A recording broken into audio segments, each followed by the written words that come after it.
Welcome to Kamjiverse. This is your exclusive bridge between the legacy of classical Africa and the triumphs of modern African revolutions. You won't find this connection anywhere else. If you're new here, smash that subscribe button and hit the bell so you never miss an episode. Share this video with friends and family. Become a channel member or join our Patreon. The links are waiting in the description. Let's honor our sacred legacy and ignite our future together.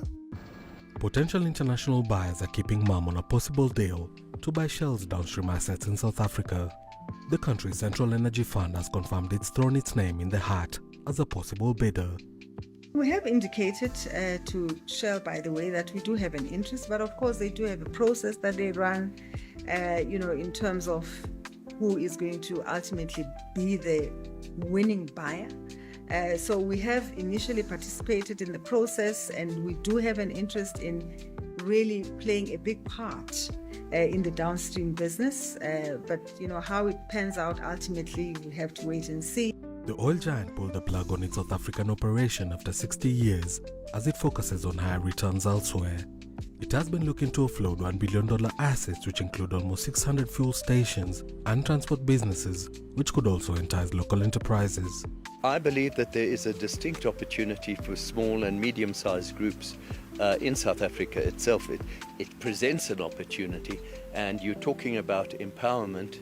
Here's an opportunity to develop black-owned industries that operate more efficiently and can fill in that gap.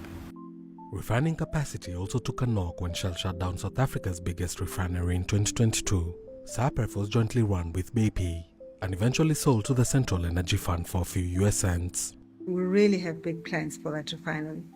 One of the things that we would like to do is to actually make it bigger. We actually want to reinstate it, but at a bigger, something like 600,000 barrels per day instead of the 150,000 barrels per day. Only 2 of South Africa's 6 refineries still operate, putting the country at the mercy of global markets with its heavy reliance on imported fuel.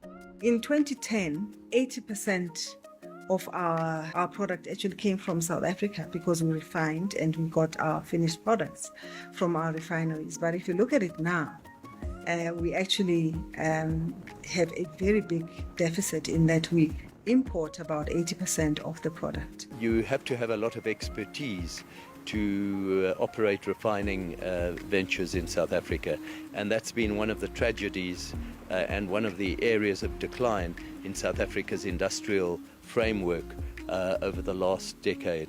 That is very sad to have seen, and one can only hope that we somehow manage to fill that capacity in due course, and that is where you could get foreign multinationals coming in to assist. There has been no disruptions to Shell's operations since the company announced its exit, as the wait continues for a deal to be sealed. Ian Kinyo, CGTN. As you know, the Boers lie, the Boers lie. Elon Musk is a liar. Elon Musk is a gigantic liar. They always lie about what's happening in Southern Africa. They always lie about what's happening in Azania. Africa's richest country has about half of its oil refining capacity shut. Roughly 49% of South Africa's refining capacity remains idle. Over the past 5 years, South Africa's refining capacity has been cut in half due to a combination of accidents and underinvestment. Africa's richest country has about half of its oil refining capacity shut. Nearly half of South Africa's refining capacity is currently idle. Domestic refining has declined due to accidents and underinvestment, having capacity over 5 years. Imports now fulfill over 60% of the national fuel demand, projected at 15.5 million tons in 2025. Roughly 49% of South Africa's refining capacity remains idle. Over the past 5 years, South Africa's refining capacity has been cut in half due to a combination of these different things.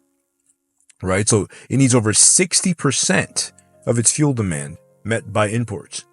In the first quarter of 2025 alone, South Africa imported 4.2 million tons of refined petroleum products, according to the energy consultant CITAC. So this is just, insane. In SAPREF, the country's largest refinery, owned by the Central Energy Fund, is shut, taking 180,000 barrels per day out of production. Engans plant, which pumps out 120,000 barrels daily and is now owned by Vital, is also shut. So as you can see, a lot of these interests from OPEC to the white monopoly capital have collaborated to completely shut down South Africa's oil and energy production because of the many different movements that the South African government is making against apartheid.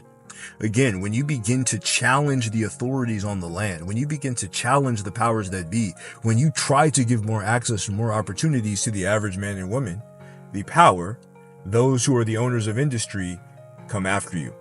And this speaks to a lot of the inequities and the invalid nature of the ANC.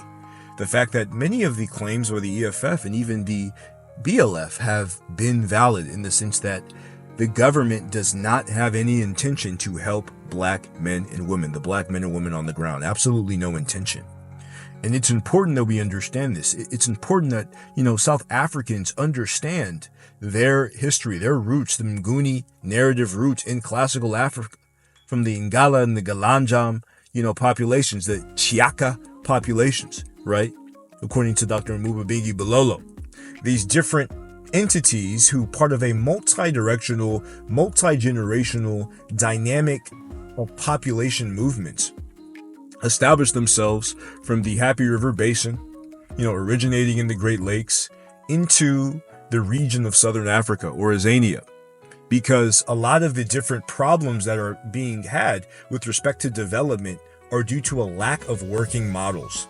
A lot of these working models can be understood if you understand the development of engineering, of science, of technology from local indigenous knowledge systems.